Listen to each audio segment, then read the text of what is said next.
Hello, ladies and gentlemen. Eddie Marcus here again. I want to talk to you always, as always, about freedom. And one of the things that's holding most all people, one of the things that's holding most all people in bondage, and this is a primary thing, and that is money. So I got to expose money for what it really is. Now, we have all accepted the fact that money is good because money, if you got it, enables you to do the things that you want to do. Now, there are certain things you cannot do. Obviously, you are limited by the amount of money you got. And we recognize that there are some people that got more money than some nations. And then there are some people who got no money at all, living on welfare.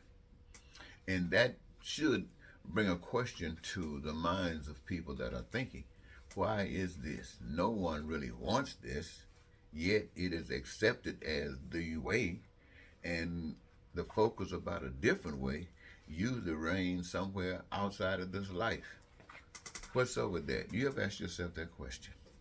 Well, I ask you this, ladies and gentlemen. Have you ever wanted to do something and found that you couldn't do it? Usually, what was the reason? I'm sure that many of you would say it was money. You ever thought about that diamond that you wanted, but you just dreamed about it? You never could possess it because the money. You ever thought about how you wanted your house to be if you got one, but you accepted certain things because what? You were limited by what? The money. You ever thought about the kind of car you want to drive or what you had to settle for compared?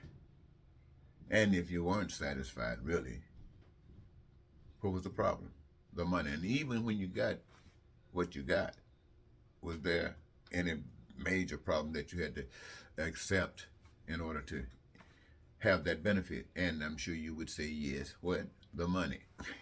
So it's all about the money.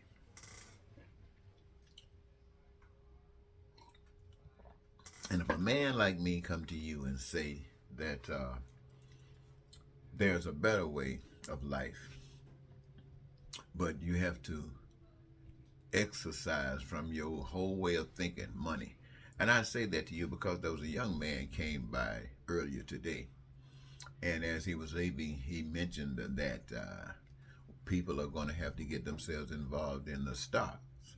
What he's doing, he says he's been studying the market and taking some investments, I suppose. And I'm listening to this man. Here I am trying to get the people to understand that money is a curse. I said money was one of the greatest entrapments. Yes, because money is life recognized within the limits of the American way and the way of the people of the world. And resisting to whatever degree can lead to death, ending of life on this planet. So you just caught between death and money. No money, death. That means you got to take it, or you could be killed. And with money, hey.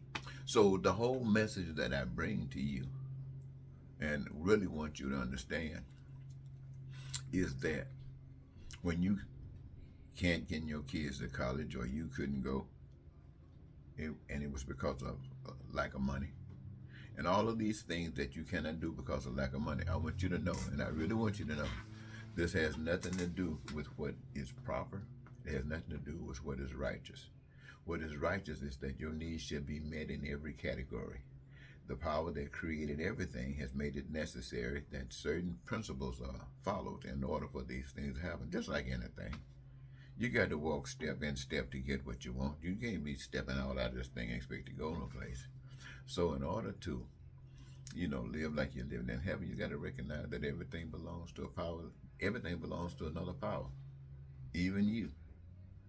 And the joy that you would want requires something of you. And you have to allow that power to guide you, and not some power of a man who can't see anything beyond himself or herself or themselves or itself. And they're using you to benefit whatever they represent, and you get whatever is acceptable to them. But God says no. And then my message is to tell you that all you have to do is recognize again that God owns everything, and that you are God's, and whatever it takes. When I say God's creation, you are God's creature. I'm not saying you are God. I don't know about that, but I know you're a creature created by God, exists by the power of God. And if you want to enjoy the things of life, you got to recognize that. And how do you recognize that? By recognizing what and respecting what God has done. That's treating each other. And since you don't know what it really means to love another, then judge it by yourself. Treat each other as you would want each other to treat you. In other words, really treat each other like you want God to treat you. Now,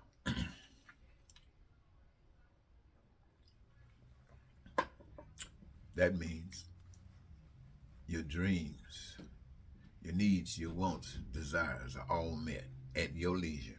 Never have to worry about a lack of anything that is made by the hands of man. You don't have to lie, don't have to cheat, don't have to steal, don't have to hate, don't have to be a racist, don't have to be a bigot, don't have to have guns, don't have to kill, don't have to terrorize, don't have to be a war, or any of that. All of that represents evil. All of that represents Satan. All of that represents hell. And that's what the whole world is wrapped up in. Yes, you got a few things in the midst of all of that that's you call it representing good. But that good just ain't good enough. Because in the midst of that good, in the midst of all this hell, it is not stopping anything. So when you say that your good can put up with this, Satan says, I got him. Because to resist means standing up, representing something that's better. Representing something that's better. And I just gave you a little list. So I think I'll hold up for a minute. So if you didn't get it, what I'm actually saying is look at money as though it's a match, as if it's gas, it's dangerous. It denies you all of those wonderful things that you want and can't get because you don't have the money. The things that you want to do and can't do because you don't have the money. Places you want to go but can't go because you don't have the money. I want you to know that that's not God. That's man controlling and manipulating you as you do your pets. So if you want to be free, you just gonna have to believe in something that you cannot see, that I call God. And there's a qualifier. I think that'll do it for this moment in time. Until next time, Eddie Marcus saying, if you want to be free, one of the things you're going to have to do first is put money in its place, and that's in the trash.